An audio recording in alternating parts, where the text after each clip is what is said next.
All right. Hi, we're going to go over percent increase and decrease and also percent error, which is kind of the same thing.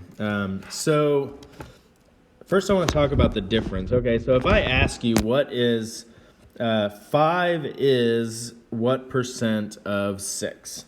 So 5 is what percent of 6? I end up with, and I kind of did some math ahead here, 0.83, okay? Now, that's what we've been doing. We use the equation or the proportion to solve it, and we're finding out 5 out of 6. What percent is that, right? So it's almost 100% because 6 out of 6 is 100%, but this one's 0.83. Okay, so now what if I say the exact same thing? What if I say instead, I went from $5 to $6, and the reason I'm using dollars is so it makes some sense to you. All right, so I went from 5 to 6, so from 2. All right, now this is actually very simple. The formula we're going to use is the amount, and I'm going to abbreviate, the amount of change over the original. All right? Original, also known as the first. The first number, what you began with. Okay, so you went from. So I guess another, here, let me do this. First slash from. All right, so you come from the first thing, the first number to 6. All right, so what's the amount of change? I went from 5 to 6. The amount of change is 1. Okay, amount of change is 1. The original amount, the first number, is 5. 1 divided by 5 is, I wrote this down somewhere, I thought, 0.2. Duh. 0.2, which then I have to move my decimal 2 places. 1, 2, put a 0 in the hoopy thing, and that equals 20%. So it's kind of a coincidence that this 20% and 0.8, so it's not 17. So that's what I wanted to bring up. So if you think of 0.83 as 83%, the percent increase is not 17, it's 20. And actually there are others that make even more of a difference. Okay, so let's talk about some others. Let's say we went from 28 to 20. Okay, this is what I always write. And I just put it over top. And then so I started with 28. So you're looking in your book and you said, you went from 28 to 20. What was the percent increase or decrease? Well, there's this thing about getting negative numbers and all that. But I mean, I think that most of us can tell I went from 28 to 20. Did that increase or decrease? Like, seriously.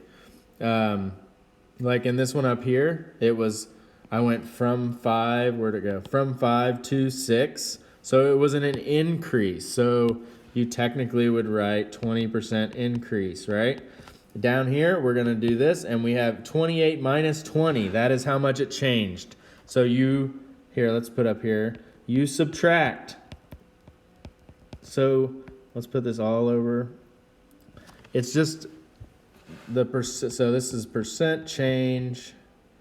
Sorry for the writing, guys. I'm not going to start over because of that. Percent change is equal to the amount of change, subtract them, from over the original, the first number. All right, so I'm going to speed up now. So 8 over 28 is equal to 0.286.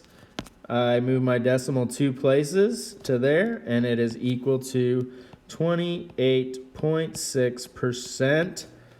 And then decrease because the number went down. Okay.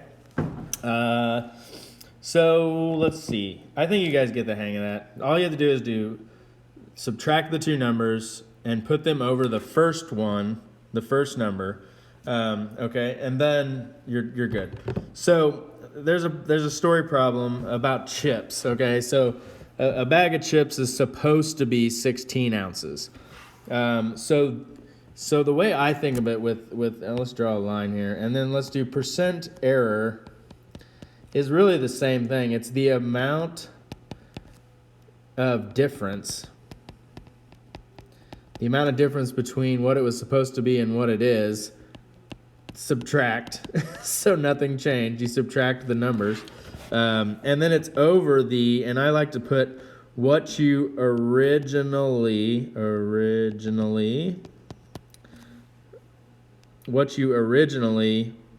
expected. And the reason I say originally expected is because of the word originally and original. Okay? So it's basically the exact same thing. So anyway, in this problem, and you can look at it in your book if you want to see all the details.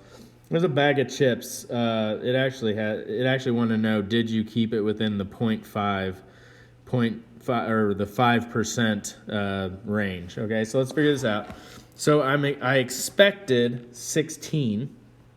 So I'm just going to put 16, but I got, so let's put here, expected 16, but I got 15. So actual. That's a pretty bad actual. Whatever. Now, actual. Okay. Expected, actual. Okay. Over the originally expected, which means I get 16 minus 15, which is 1 over 16, which equals, I wrote this down, 0.0625. And the question is, did that fall within the range of error of 5%? Okay, so basically, so what is the percent error? The percent error is, well, 1, 2, move my decimal, and hopefully you're already understanding here, 6.25% error. All right, now did that fall within the 5%? No, that's more than 5% error. So it was a bad bag. It was a bad bag of chips. Exclamation point. The end. Hopefully you guys get it. If not, come see me. See you next time.